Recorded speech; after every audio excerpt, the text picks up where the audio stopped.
이제 비가 그치고 나면 많이 더워진답니다. 8월 한 달이 얼마나 더울지 모르겠지만 여하튼 여러분의 영육간에 강건하시기를 다시 한번 주의 이름으로 축복합니다. 모세가 출애굽 대군을 이끌고 홍해 앞에 섰을 때 여러분이 잘 아시는 대로 내가 몇 번 여러분에게 말씀드린 대로 앞에는 홍해가 가로막고 있고 뒤에는 애굽의 군대가 쫓아오고 이스라엘 백성과 애굽 군대 사이에 하나님의 불기둥이 서서 막고 있고 그야말로 절체절명의 순간에 모세가 한 말이 있습니다.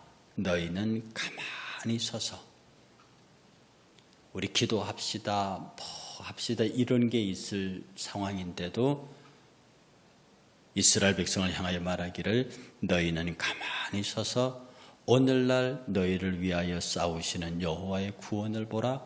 너희가 오늘 본 애굽 사람들을 다시는 영원히 보지 못하리라. 여호와께서 너희를 위하여 싸우시리니 아주 강력하고 간결한 메시지가 이스라엘 백성에게 선포됩니다. 너희는 가만히 서서 오늘날 너희를 위하여 싸우시는 여호와의 구원을 보라.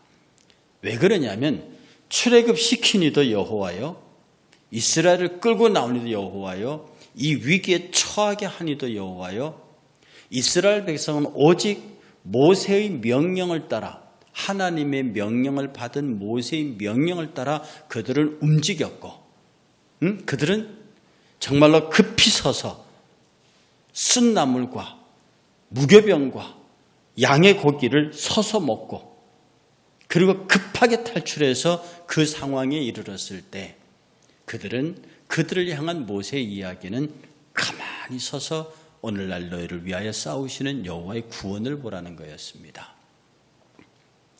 굉장한 장면이죠. 그 이후에 벌어진 이야기는 굉장한 이야기입니다. 그런데 우리가 모세가 홍해를 가른 사건은 굉장히 크게 부각시키고 또 그것의 의미를 수없이 강조하면서도 여호수아의 군대가 요단을 가르고 들어간 일에 관해서는 물론 하나는 바다고 하나는 강이니까 또 요단강의 폭은 좁으니까 그게 별것 아닌 것처럼 보이지만 실제로 구속사 가운데서 모세가 홍해를 가르고 들어간 사건과 여호수아가 요단을 가르고 들어간 사건이 결코 여호수아의 사건이 거기에 뒤지지 않습니다. 말씀드렸듯이 여호수아의 군대가 가르고 들어간 그 지점 베단이란 말입니다. 여호수아의 군대가 통과한 그 지점이 베단이에요. 하늘문입니다. 그 지점에서 예수가 세례를 받으신다고요. 여호수아의 군대가 가르고 다른 그 여호수아의 군대는 땅의 강을 갈랐지만 거기서 세례 받으신 예수께서는 하늘을 가르고 성령이 비둘기처럼 내리는 역사가 일어난다고요. 그러므로 이 여호수아의 군대가 요단강을 건너고 가르고 건너가는 일은 결코 모세가 홍해를 건너는 일에 결코 뒤지는 소규모의 사건이 아닙니다. 그런데 이 요단강 도하를 앞두고 모세가 한 말과 아주 유사한, 아니 거의 맥이 같은 똑같은 말을 여호수아가 합니다. 똑같은 말을 여호수아가 합니다. 뭐라고 합니까? 양식을 준비하라. 이 여호수아의 명령은 아주 간결합니다. 지금 우리가 읽었던 많은 본문 앞의 이야기가 여호와께서 모세에게 이렇게 약속하셨고 말씀을 지키고 떠나지 않으면 너를 지킬 것이고 쭉 그 약속을 다 읊은 다음 그것을 들은 여호수아가 그의 종들에게 딱 명령한 한마디는 너희들은 진중을 다니면서 내 백성들에게 양식을 준비하게 하라. 우리가 곧 애굽에 들어갈 것이다. 이집트에 들어갈 것이다.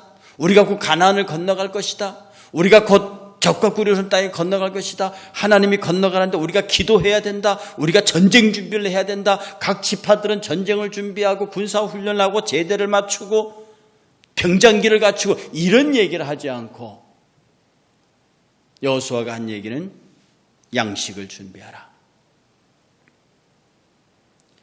저는 이 말을 들으면서요, 모세가 이스라엘 백성들에게 너희는 가만히 서서 너희를 위하여 싸우시는 여호와의 구원을 보라는 말이 여호수아 입에서는 그렇게 나옵니다. 양식을 준비하라. 이 양식을 준비하라는 모세의 말 속에는요, 이미 하나님, 그 앞에 있는 표현도 그러하지만 전부 완료형입니다. 이미 정복했고, 이미 주었고, 이미 가졌고, 내가 이미 모세에게 약속했고, 이런 것들로 완료형으로 가득 차 있습니다. 그러니 이미 다 내가 정리해 뒀으니 너는 들어가면 된다는 거죠. 그러니까 군대를 지휘해야 하는 여호수아가 어떤 전략이나 전술이나 무기나 이런 것들을 점검하고 이런 것들을 준비하라고 하지 아니하고 너희가 들어가서 그곳에 정착하여 살기 위해서 그 정착지까지 가는 양식을 준비하라고 하네요. 저는 이 메시지를 읽으면서요, 모세가 표현했던 표현하고는 너무 다른 표현이지만 똑같은 얘기를 홍해 도하를 앞두고 홍해 도강을 바다를 건너는 그 사건을 앞두고 모세가 했던 말을 여호수아는 똑같이 받아서 그 백성들을 향해서 양식을 준비하라라고 말합니다. 이 양식을 준비하라는 말 속에는 하나님의 말씀에 대한 절대적인 신뢰가 있습니다. 모세는 하나님의 직접적인 역사를 10가지 재앙밖에 본 사실이 없어요. 모세는 광야에서 하나님을 만났을 때 그렇게 열심히 하나님에게 퀘션마크를 갖다 붙였다고요. 그러니 하나님에게 별 시험과 별 도전을 다 했습니다. 결국 잡혀서 이집트에 들어가서 바로왕 앞에서 10가지 재앙을 베푸시는 하나님의 역사를 봤다고요. 이게 모세의 전부입니다. 이 모세가 이 백성들 앞에서 너희는 가만히 서서 여호와께서 어떻게 하시는지 보라라고 하는 이 말의 표현이라면 여호수아는 다 봤어요. 10가지 재앙이 쏟아질 때도 모세 옆에서 봤고, 홍해를 건너갈 때도 모세 옆에서 봤고, 시내산에서 그 이스라엘 백성이 타락할 때도 산 중턱까지 쫓아 올라가서 모세의 역사를 봤고, 끝없이 모세를 따라다니면서 하나님께서 모세를 향해서 어떤 일을 하셨는지 누구보다도 가까이, 마치 예수에게서 베드로처럼 누구보다도 가까이 모세 곁에 서서 모세에게 역사하시는 하나님의 모든 것들을 실제로 체험한 사람입니다. 그러니 그 하나님의 사자가 하나님이 나타나서 하나님께서 이 적과 꿀이라는 가나안 땅을 이미 약속을 따라서 네 조상들에게 약속한 대로 모세에게 말한 대로 너희들에게 주겠다, 이 약속을 했다면, 이 말이 그에게 주어졌을 때 그는 모세처럼요, 어떻게 하실 건데요? 어떻게 하실 건데요? 왜 그래야 되는데? 질문이 없습니다. 여호수아는 질문이 없습니다. 모세는 부름받았을 때 질문이 많았어요.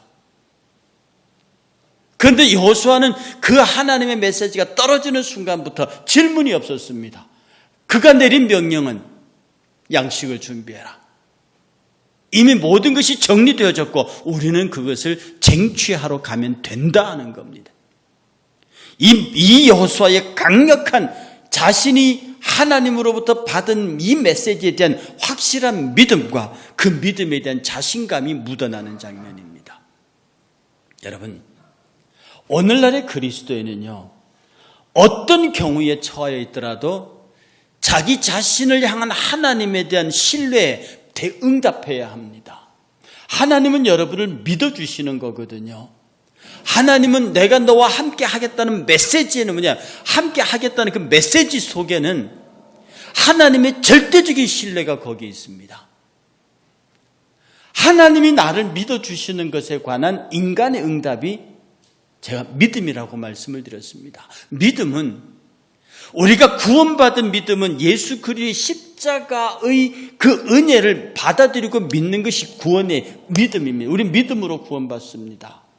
그 다음에 예수께서 찾으시는 믿음은 우리가 예수 그리스도를 나의 구주 나의 하나님으로 믿습니다는 그 믿음의 차원을 넘어선 예수께서 나를 믿어줄 만큼 되느냐 하는 그 믿음을 찾으신다는 얘기란 말입니다.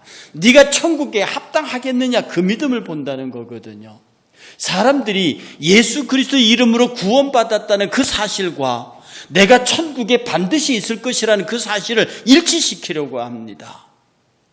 성경은 분명히 말하기를 홀이라도 갚지 아니하면 못 들어간다고 그랬단 말입니다. 내가 예수 그리스도를 믿을 때의 그 거룩한 믿음이 끝까지 유지되어 가야 한다고요. 여기에서 가장 필요하고 절실한 것이 뭐냐면 하나님의 약속에 대한 나의 응답입니다. 내가 주께 믿어주는, 주께서 나를 믿어주는 것에 대한 나의 응답이 나와야 한다는 거예요. 말세 내가 보겠느냐 하시는 것이 이것입니다. 여러분이 하나님 앞에서 얼마나 자신감을 갖고 있느냐. 그 말은 여러분이 하나님께로부터 받은 메시지, 하나님께로부터 받은 축복, 하나님께서 함께 하신 이 모든 것들에 관하여 얼마나 많은 자신감을 갖고 있느냐 하는 것입니다. 여러분들은 자신감을 가지셔야 합니다. 오늘날 크리스찬과 오늘날 교회가 잃어버리는 것이 하도 교회를 세상 언론이 찍어대니까 지레 겁을 먹어서 자신감을 잃어버렸습니다. 어디 가서 자신 있게 내가 크리스찬이라고 말을 하질 않습니다. 내가 그리스도인으로 사는 모습에 관하여 이것을 드러내기를 기뻐하지 않는다고요. 이 친구들이 나를 왕따시킬까 봐. 내가 그리스도인으로 드러나면 내 행동이 자유롭지 못한 것 때문에. 그래서 내가 스스로 그리스도인임을 자랑스럽게 드러내지 못하는 참으로 이상한 한계선상에 갇혀 있습니다. 세상 사람들도 자기가 조그만한 것을 가지면 이만큼 부풀려가지고 그것이 대단한 것처럼 그렇게 자기 만족에 젖어서 그렇게 살고 있는데 우리는 진짜 대단한 것을 갖고 있으면서도 거기에 대한 자신감을 갖고 있지 못합니다. 여러분, 잘 되고 부한 상태에 있든지 아니면 힘들고 어려운 상태에 있든지 가난한 상태에 있든지 병든 상태에 있든지 그것은 하나님께서 우리에게 조성하시는 환경입니다. 병든 자는 병든 자대로, 건강한 자는 건강한 자대로 우리가 처해 있는 상황 자체는 전부 하나님의 전적인 소관 아래에 있어요. 하나님께서 우리를 당신이 원하시는 길로 데려가기 위한 과정에 불과하다고요. 여기에서 우리가 필요한 것은 나를 반드시 복된 것으로 인도하시는 하나님에 대한 강력한 신뢰입니다. 자신감입니다. 모세는 그 자신감이 충만하기 전까지는 많이 의심하고 많이 하나님을 두들겼어요. 그래서 그가 이스라엘 백성을 향해서 그렇게 긴 연설을 했던 겁니다. 그러나 여호수아는 1장 1절부터 10절까지 하나님이 쫙 말씀하신 것에 관한 딱 한 절의 응답이 11절입니다. 그 종들에게 명령하기를 가서 우린 들어갈 거니까 양식을 준비시켜라.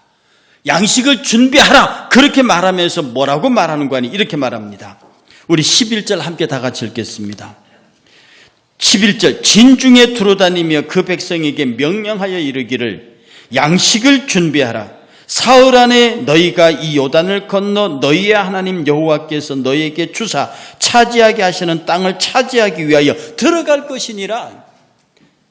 이 여호수아가 한 말이 뭐냐 하면 양식을 준비하라. 왜? 땅 차지하러 가자.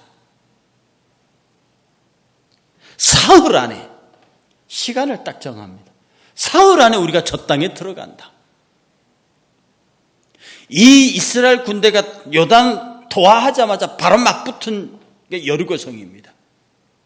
그 여리고성과 맞붙는 도하해서 여리고성까지가 3일이라고요. 우리가 들어가 사흘 안에 저 여리고성을 치게 된다. 들어간다. 거기는 여리고성을 치겠다, 정복하겠다 이런 표현이 없습니다. 주신 땅을 우리가 차지하러 간다. 싸운다는 표현도 없습니다. 차지하러 간다. 사흘이라는 시간이 의미하는 게 뭔 줄 압니까? 하나님은 당신의 역사를 우리 삶 가운데 진행시키는데 반드시 타임 스케줄을 갖고 계십니다.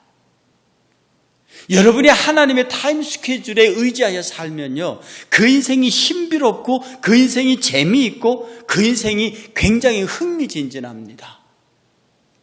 마치 아빠가 운전하는 차를 타고 가는 꼬마가 뒤에 앉아서 전혀 생소한 길로 가고 있는데 이 꼬마는 묻습니다. 아빠, 여기가 어디야? 아빠, 다음 어디로 갈 건데? 누구 집에 갈 건데? 아이는 계속 운전하는 아빠에게 다음이 어디냐고 묻습니다. 생전에 처음 가는 길로 간단 말입니다. 저와 여러분들의 인생이 생전에 처음 가는 인생길이에요.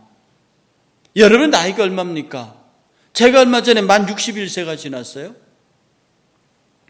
저는 61세 지난 지금 내일을 살아보지를 못했습니다. 내일을 살아보는 사람이 있습니까? 지금 오늘 이 순간부터 바로 다음에 내가 어디로 갈지는 아무도 모르는 일이라. 그러니 우리의 인생은 늘 신비한 겁니다. 늘 재미있는 겁니다. 늘 호기심에 가득 차 있는 겁니다. 우리 인생 속에 발생하는 어떤 어려움, 질병, 환난 이것조차도 우리의 호기심입니다. 왜? 그것은 하나님이 내게 만드신 환경이에요. 이것을 통해서 그 다음에 어디로 가실지는 정말로 기대에 차 있는 겁니다. 여러분들은 신앙이 약한 사람들은, 믿음이 약한 사람들은 환경과 처지와 조건과 형편과 시스템과 어떤 메커니즘을 탓하고 기뻐하고 허물하고 좋아합니다. 내게 유리한 환경과 유리한 조건이 만들어졌을 때 신이 나고요, 내게 불리한 환경과 조건이 만들어지면 슬퍼합니다. 그러니까 크리스찬들은 그게 나하고 무슨 상관이냐는 거죠. 하나님이 나를 인도해 가실 하나님의 3일이라는 타임 스케줄이 있단 말입니다. 하나님이 임성택이라는 사람을 이끌어갈 타임 스케줄이 있어요. 이 타임 스케줄 앞에 서 있는 우리들이 하나님 내 인생의 그 다음은 무엇인데 라고 물을 때 하나님의 대답이 얼마나 기대가 되겠습니까? 그런데 하나님은 말했어요. 1장 1절부터 10절까지 다 말하지 않았냐. 그러니 우리 말합니다. 언제 여리고를 멸할 것이고 언제 아이를 멸할 것이고 언제 북방오왕을 칠 것인지 우리 앞에 전개될 일들에 대한 기대가 됩니다. 여러분의 인생이 앞길에 전개될 것에 대한 기대가 없으십니까? 있지요.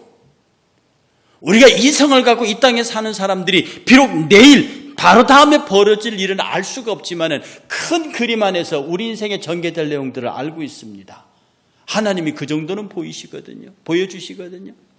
그러니 우리는 그 인생길을 가는데 하나님의 디테일, 내 인생을 향한 하나님의 디테일, 이것은 여러분에게 기대이고요, 이것은 여러분에게 소망이고요, 이것이 여러분의 삶의 기쁨이고 삶의 긴장입니다.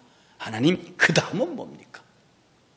그 긴장의 끈을 놓으니까 아간 같은 사람이 생기는 거예요. 끝까지 그들이 하나님의 군대임을 자임하고 하나님의 군대의 제일 조건은 칼을 잘 쓰는 것도 아니고 전술을 잘 익히는 것도 아니고 하나님의 군대의 제일 조건은 그의 명령을 직행하는 것이거든요. 이 여호수아의 군대가 거기에 충실했다면 아간 같은 자가 나오지 않습니다. 결국 아간으로 인해서 아이성에서 대패를 하지요. 이스라엘 백성이 통곡하면서 아간을 제거한 다음에 그들은 승승장구하는 군대로 변명합니다. 3일, 사흘 후에 우리가 저것을 정복하겠다. 하나님은 여러분을 향한 사흘이 있습니다. 여러분을 향한 1년이 있다고요? 여러분을 향한 평생의 계획이 하나님 안에는 다 있습니다. 그러니 아프다고 탓하지 말으시길 바랍니다. 내 과거에 대해서 연연할 이유가 없습니다. 그건 이미 하나님 타임 스케줄이 지나갔어요. 지금 여러분 다 아시는 대로 이병금 장로님 힘든 가운데 있습니다. 저는 새벽마다 기도하기를 우리 장로님과 우리 전정민 집사님 그리고 거기 있는 분들이 대담하기를 원해요. 이 또한 지나가리라. 영광도 지나가고 고통도 지나가는 거예요. 이 앞에서 우리가 생각해야 되는 것은 양식을 준비하는 일입니다.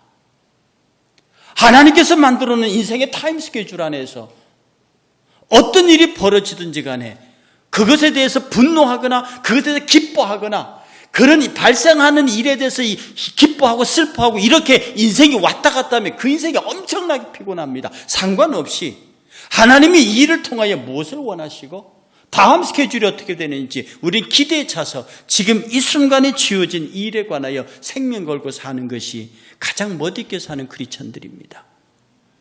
이어서요, 요단을 건넌다고 말합니다. 딱 지금 말합니다. 너에게 사흘 안에 요단을 건넌다. 건너야 할 강이 있습니다.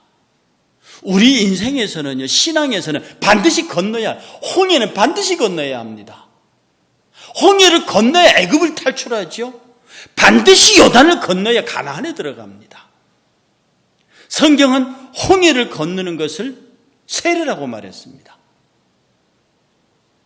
세례는 죽었다가 다시 일어나는 거죠.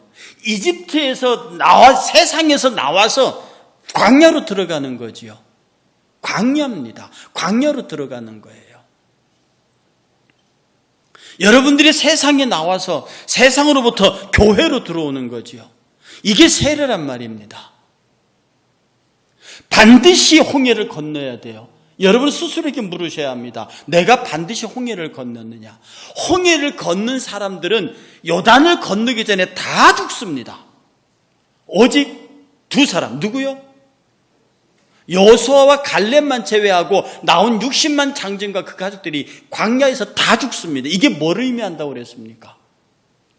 이집트를 경험한, 세상을 경험한 사람들은 다 죽는다 이 말입니다.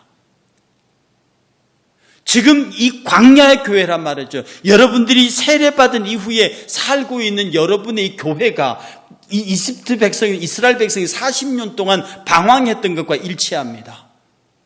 이 왜 40년 동안을 방황시켰느냐 하면 이집트에서 나온 사람을 다 죽을 때까지가 40년입니다. 이 말은 이집트의 습성을 가지고는 가나안에 못 들어간다는 거거든요. 이집트에서 먹었던 음식, 이집트에서 입었던 풍속, 생각, 제도, 정치 이런 것들을 갖고는 요단을 건너지 못합니다. 천국에는 그게 필요가 없다고요. 그러니까 교회가 뭐냐 하면 여러분이 예수 믿기 이전에 있었던 세상의 흔적들을 싹 지우는 작업, 거룩, 이게 성화입니다. 예수를 날마다 믿으면서 예수 믿기 이전에, 내가 예수님을 영접하기 이전에, 홍해를 건너기 이전에 세상에서 경험했던 것들을 다 씻어내고 세상 삶에서 얻은 못된 습관, 성격 이런저런 것들을 다 갈아내고, 그러고 난 다음에 이집트에서 생각하고 경험했던 내 자아가 다 죽어버린 다음에 그 다음에 요단을 건너갑니다. 요단은 죽음을 말하죠.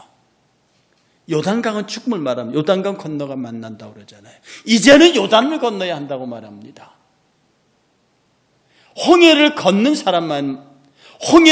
사람만이 요단을 건너갈 수 있습니다. 요단은 죽음의 강이에요. 그 요단의 강을 건너갔을 때 빛나는 하나님의 나라로 들어갈 수 있는 사람과 요단을 건너갔을 때 영원한 멸망으로 갈 사람들이 결정납니다. 어떤 의미에서 그들에게는 요단은 저주지요. 그러나 이스라엘 백성들에게는 요단은 그야말로 하늘문입니다. 배단입니다. 그래 지금 우리 모두는 교회에 들어와서 하늘문을 준비하고 있다는 면에서 우리는 요단을 통과할 준비가 되어 있는 사람들입니다. 어쩌면 여러분 내면적으로 요단을 통과해서 천국을 소유하고 있는 사람이기도 합니다. 왜냐하면 지금 이스라엘 백성들이 광야를 순례하는 사람만이, 저적과 우리 그러는 가나안 땅에 대한 소망을 가진 사람만이 요단을 건너갈 수 있단 말입니다. 여러분들이 영원한 저 천국에 대한 소망을 가지고 있기 때문에 우리는 자신감 있게 요단을 통과할 수 있습니다. 하나님은 우리를 향한 타임 스케줄을 갖고 계세요. 그리고 우리는 홍해를 건너게 하시고 우리는 마땅히 건너야 할 요단을 준비하게 하셨습니다. 그리고 말하기를 너의 하나님 여호와께서, 이런 표현을 씁니다. 여러분, 우리에게는 말인 표현이 두 가지가 있습니다. 우리라는 표현과 나라는 표현이에요. 기독교는 이기주의를 가르치지 않습니다. 그런데 딱 하나의 표현이 뭐냐면 나의 하나님이라는 표현입니다. 우리 하나님이라는 표현도 아름답습니다. 보통 이제 우리라는 표현은 우리나라에서는 나의 겸손한 표현 내지는 나의 다른 편입니다. 이렇게 하잖아요. 우리 아내예요.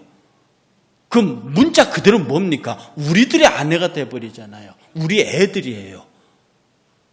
이 말의 뜻은요. 그러니까 이게 영어 번역했다 큰일 나는 겁니다. 영어는 그때도 my wife죠.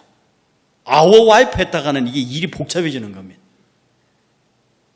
우리에게는 말입니다. 나의 하나님, 나의 소유격에 관한 문제가 해결돼야 됩니다. 세상의 돈, 물질, 명예 이런 것들을 나의 소유격으로 집어넣어버리면 그는 절대로 천국 백성이 될 수 없습니다. 절대로 그건 불가능한 거예요. 나의 하나님이라고 부를 수 있는 사람만이 우리 하나님의 공동체에 들어올 수 있습니다. 여러분의 주를 향해서요, 나의 하나님이라고 부를 수 있는가? 나의 하나님, 나와 함께 하신 하나님.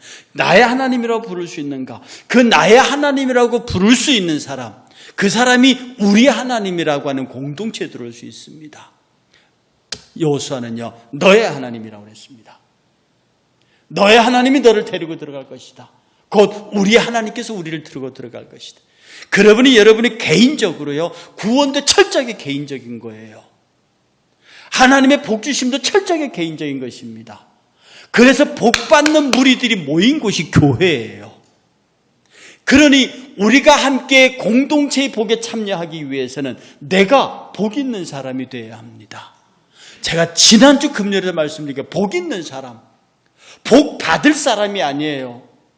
저 사람은 보기만 해도 복이 있는 사람이에요. 여러분이 하나님 앞에서 복 있는 사람이 되어야 합니다. 복 있는 사람은요, 하나님이 복 주시고 싶어서 안달이 난 사람이에요. 근데 복 받을 사람은 얄미워요. 이렇게 두 손 들고 달라달라 하니까 다오 이게 네가 거머리냐 이 말입니다. 넌 맨날 나한테 다오라고 하느냐.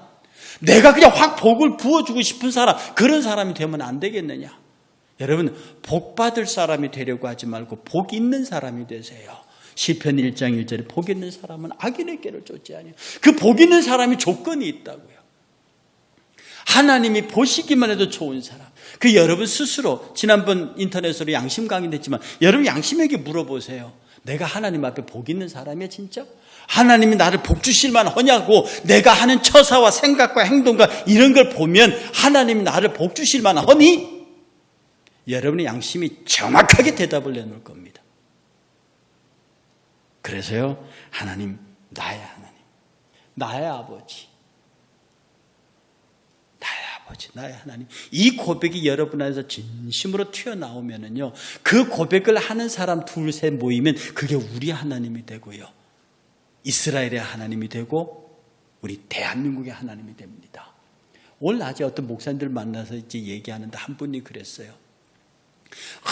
우리나라는 순교의 피가 있고, 그런 역사인데, 그리고 선교가 막 3만 명이 나가 있고, 그렇기 때문에 하나님께서 우리 대한민국을 버리지 않으실 거래요. 내가 그랬어요. 그 무식한 배짱이 어디서 나오냐고 그랬어요. 우리 순교 역사 맞지요. 내가 그랬습니다. 그 목사님이 미안하지만 우리 기껏 해봐 순교 역사 100년이에요. 100년. 조금 넘었어요. 영국의 교회 역사, 종교 칼빈의 종교개혁과 청교들의 그들의 역사 400년이에요. 유럽의 기독교가 2000년입니다. 거기에 얼마나 엄청난 순교의 피가 흐른 줄 압니까? 하나님이 그걸 버리셨어요. 가차없이 버리셨어요. 영국이 제일 먼저 차별금지법 통과시키면서 완전히 망해. 이제는 줄줄이 교회가 술집으로 다 넘어 이 난리가 났단 말입니다. 목사들이 설교를 못합니다. 전도인들이 돌아다니지를 못합니다. 차별금지 줄줄이 걸려 나오니까. 이 미국이 그렇게 되어버렸잖아요. 우리가 뭘 했다고요? 세계 기독교 역사 안에 한국교회가 한 게 뭐가 있다고요? 그렇게 할 수 없는 겁니다. 도대체 무슨 배짱으로 그렇게 말하냐? 한국교회 기도의 양이 영국의 기독교 선조들의 기도의 양에 10분의 1이 미칠 것 같습니까? 그야말로 영국의 기독교에서는 피눈물의 기도의 역사입니다. 그런 교회가 저렇게 망가지면서 영국이 무너져 가는데, 미국이 저렇게 돼 가는데 우리가 무슨 역사가 있어서 버티고 있냐면, 철저하게 하나님 앞에서 나의 하나님이라고 고백하는 그 지름길은요, 하나님에 대한 절대적인 믿음에 대한 확신과 충성과 더불어서 끝없는 내 양심의 질문에 대답하는 그 마음으로 하나님 앞에 회개 자리로 나가야 합니다. 그게 나의 하나님이라는 자세입니다. 그러므로 나의 하나님이라고 부르는 사람에게서 두 가지 현상이 나타납니다. 눈물의 현상과 자신감의 현상이에요. 내가 하나님과 1대1로 섰을 때는, 하나님과 1대1로 대면에 섰을 때는 너무너무 가슴이 아픕니다. 당신의 뜻을 이루어드리지 못하고 당신 앞에 당신의 말씀을 지켜주지 못한 내 부족함에 대해서, 내 죄지음에 대한 가슴을 치고요. 그 아버지를 배경으로 세상을 향하여 서는 순간에 감히 세상이 나를 상대하지 못하는 자신감으로 넘칩니다. 이게 나의 하나님이에요. 이 나의 하나님을 고백하는 사람들이 모여서 우리 하나님이 되는 거지요. 그게 대한민국의 하나님이 되는 겁니다. 그런 기도가, 그런 교회가 무서운 것이지, 믿음의 선조들이 피땀 흘려 지킨 이 대한민국을 왜 우리가 망쳐놓고, 우리가 지금 피 흘려서 싸워서 지켰은 말도 못해. 제가 오늘 목사님 모인 자리에 그랬어요. 우리 지금 50대 60대 목사님들 회개하셔야 합니다. 아버지한테 큰 상 받아갖고 다 털어먹고 빈 껍데기 상을 후배들한테 청소하라고 상 물려주는 꼴이 됐단 말이지. 이 다 비어버린 밥상을 후배들이 받아서 뭘 어떻게 하라고. 도대체 한국교회가 우리 믿음의 후진들에게 뭘 우리 하나님을 넘겨줄 수 있느냐. 나의 하나님도 제대로 없는데. 그러니까 목사님들이 다 모여서 그 말이 맞다. 그래서 더 많이 기도하고 목사님들이 더 많이 울어야 한다. 나의 하나님. 여러분에게 나의 하나님이라는 이 자신감이, 하나님을 향해 섰을 때는 한없는 눈물로, 세상을 향해서는 용사의 모습으로 서야 합니다. 이걸 성경은 겸손이라고 가르칩니다. 그 다음에요, 너희에게 주사 차지하게 하신 땅을 차지하기 위하여 들어갈 것임이니라. 이미 약속하신 것을 가지러 간다는 거죠. 여러분, 내가 그것을 싸워서 빼앗으러 가는 게 아닙니다. 하나님이 주신 것을 내가 차지하러 간다. 지금 여러분들이 받으셔야 할 복은요, 여러분 막 쟁취해서 하나님부터 뺏어내는 게 아닙니다. 왜 여러분 자꾸 하나님에게 뺏어내려고 그래요? 하나님이 어느 한 군데에서요 나한테 한번 뺏어봐라 그런 적 있습니까? 하나님이 얘기는야, 줄 테니까 가져가라 이거예요. 그 가장 극단적인 표현 성경 구절 한번 보시겠습니까? 여러분 마가복음 11장 24절 한번 찾아보십시오. 마가복음 11장 24절 한번 찾아보십시오. 함께 읽겠습니다. 마가복음 11장 24절 시작. 그러므로 내가 너에게 말하노니 무엇이든지 기도하고 구하는 것은 받은 줄로 믿으라. 그리하면 너희에게 그대로 해. 이게 극단적인 표현입니다. 네 입을 크게 열라.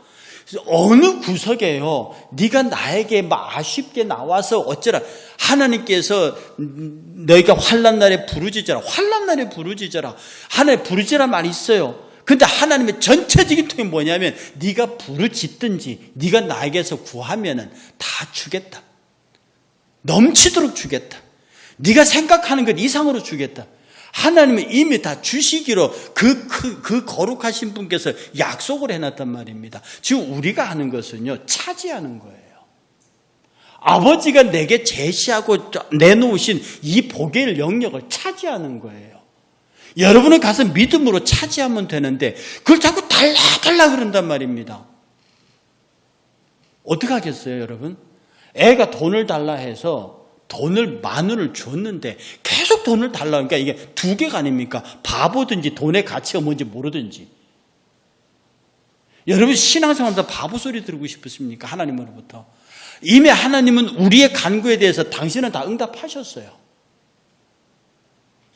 여기에 대해서 확신을 갖지 못하니까, 어떤 사람에 대한 사랑을 확신하지 못하니까 계속 사랑하느냐고 묻는단 말입니다. 여러분, 우리가 신앙생활을 하면서 하나님에게 가장 필요한 것은 하나님에 대한 절대적인 신뢰입니다. 그가 행하신 모든 일, 그가 하신 모든 말에 대해서 이미 그게 내 안에서 이루어졌음을 믿고 우리는 그렇게 사는 겁니다. 그런데 그런 사람 앞에서 불행이나 고통이나 염려나 이런 것들은 자리 잡을 수 없는 거죠. 여러분 저기 그 홀리데이인 호텔 압니까? 그 홀리데이인 호텔의 창업자가 캐몬스 윌슨인데요. 이 양반이 맨 처음에 제재소 직원으로 일했어요. 제재소 나무 캐는데 미국은 제재소가 엄청나게 커요. 우리나라 제재소하고 달라요. 나무도 크지만. 근데 어느 날 출근하니까 잘렸어요. 해고당했다고요. 지금도 그렇지만 미국은요. 해고가 굉장히 쉽습니다. 어느 정도냐면 제가 미국 안식년 가 있을 때 제 바로 앞자리에 트랜슬레이션 센터에서 두 사람이 근무하는데 제 책상이 여기 있고 앞에 미국인 하나가 있습니다. 그런데 아침에 나오니까 없어요. 어제까지 열심히 그 자리에 앉아서 일하던 미국인이었는데 그 없어가 출근을 안 하길래 그 방의 매니저한테 이거 어디 갔냐 그랬더니 파이어 당했대요. 그냥 퇴근했는데 그 뒤에다 대고 나 해고됐다 그래 얘기해. 그 기독교 재단이에요. 그게 국제 바이블 트랜슬레이션 센터입니다. 한 8개국 그 사람들이 모여서 번역 작업하는데 그 사람은 미국인이에요. 전에 잘라버렸단 말입니다. 그런데 누구도 왜 잘랐냐고 항의 안 해요. 섭섭하고 말지. 우리나라 구조가 많이 다릅니다. 제재소에서 일하다가 아침에 출근하니까 잘렸대요. 분하고 화가 나고 억울해서 집에 와서 일주일 동안 밥도 안 먹고 막 그렇게 분을 삼키고요. 그래서 참다가 못 찾아서 자기 아내에게 이렇게 말했어요. 여보, 나 자살하고 싶어. 정말 내가 내 노력을 다 해봤지 뭐 되는 것도 없어. 퇴직금이나 좀 받은 게 가지고 아무것도 안 되니까 나 도저히 안 되겠다. 죽어버리고 싶다. 그랬더니 그 부인이 이렇게 말했대요. 여보, 당신이 안 해본 딱 한 가지가 있잖아요. 그 남편이 그게 뭔데? 부인이 말하기를 당신은 당신이 처한 이 상황과 문제에 대해서 단 한 번도 진지하게 하나님께 기도하는 걸 내가 못 봤어요. 당신이 딱 하나 안 한 게 있다면 그것에 해고되고부터 다시 직장을 얻고 사업을 하기 위해서 그렇게 몸부림치는 걸 내가 봤는데 당신이 하나님 앞에 눈물로 기도하는 걸 못 봤어요. 당신은 기도 안 했으니까 오늘부터 나랑 기도합시다. 그래서 그 두 부부가 무릎을 맞대고 기도하기를 시작했죠. 그 기도를 하는 가운데 참 묘하게 그 마음속에 자기를 해고한 사업주에 대한 미움도 사라지고 그동안에 겪었던 모든 그런 것들이 다 사라지면서 마음속에 내가 제재소에서 일했으니까 집을 한번 지어보고 싶다. 내가 나무에 대해서는 아니까. 그렇게 해서 자기 집을 담보 잡히고 대출을 받아서 조그마한 집 짓기를 시작했어요. 미움이 사라지고 하나님의 사랑에 대한 확신을 가지고 작게 시작한 캐몬스 윌슨의 주택 사업이 하나님께서 복 주셔서 막 일어납니다. 그래서 그가 상당히 많은 건축업자로서 소망을 가졌죠. 그리고 이렇게 기도합니다. 하나님, 내가 이 건축사업 한번 돌아다니면서 보니까 호텔을 봤는데 좋은 호텔은 너무 비싸요. 그런데 싼 호텔은 너무 험해요. 그래서 나처럼 막 돌아다니는 사람들을 위해서 싼 값이면서도 훌륭한 호텔을 내가 만들면 안 되겠습니까? 그렇게 아내하고 둘이서 기도했죠. 그렇게 해서 하나 둘 짓기 시작한 것이 여러분이 지금 보고 있는 홀리데이 인이라고 하는 호텔입니다. 저 세계적인 체인이죠. 미국 가면 홀리데이 인이 굉장히 많습니다. 사람에게 어떠한 일이 있더라도요. 그 하나님의 존재하심에 관한 하나님께서 내게 주신 것에 관한 어떤 나를 해고한 사람에 대한 분노나 그런 것은 같이 결국 자살하자 소리 나오잖아요. 그러나 반대로 내게 주어진 상황과 형편에 관하여서 하나님 앞에 나와 눈물로 기도하고 하나님 내가 이런 게 아니라 나와 하나님의 관계가 제대로 섰는지 여호수아는요 전쟁 준비하자 칼 챙겨라 칼 갈아라 창 갈아라 그러지 않습니다. 우리 그냥 가서 양식만 준비해 가면 되니까. 오늘 여러분들에게서요. 이곳에 지금 9시부터 저와 함께 찬양하며 계시는 여러분들에게서 여러분들 향한 하나님의 계획은 너무나 아름답습니다. 제가 기도 시간 때마다 여러분을 가만히 생각하면요, 참 내가 복 있는 사람인 건 맞습니다. 제가 웬만하면 자리를 뜨지 아니하고 이 있으면서 여러분을 생각하고 각각의 가정과 애들을 생각합니다. 제가 복 있는 사람은 맞습니다. 제가 복 있는 목회자라면 여러분들도 복 있는 성도들입니다. 이렇게 하나님 앞에서 나 자신에 대한, 하나님 나도 곧 요단을 건널 거거든요. 내가 요단을 건널 양식을 준비하게 하십시오. 간절하시고요, 치열하시고요, 그리고 즐거우시고요. 환경과 처지와 형편과 조건은 그냥 단순히 이루어진 하나님이 조성하신 것에 불과합니다. 이것은 아무것도 아닙니다. 그것에 대처하고 그것을 지배하고 그것을 다스리는 우리의 신앙의 모양이 중요하죠. 여러분, 양식을 준비하십시오. 하나님 앞에서 하나님께서 기뻐하실 만한 일들을 생각하십시오. 그것이 우리들의 양식입니다. 예수님께서는 내 양식은 따로 있는데 그것은 하나님의 아버지의 일이라고 그랬습니다. 우리의 양식은 주의 일입니다. 여러분, 열심히 기도하셔서, 열심히 찬양하셔서, 열심히 예배하셔서, 열심히 주의를 감당하셔서 우리 곧 건너가게 될, 요단을 건너가게 될 양식을 준비하셔서 가장 능하고 복 있는 주의 백성이 되기를 주의 이름으로 축복합니다.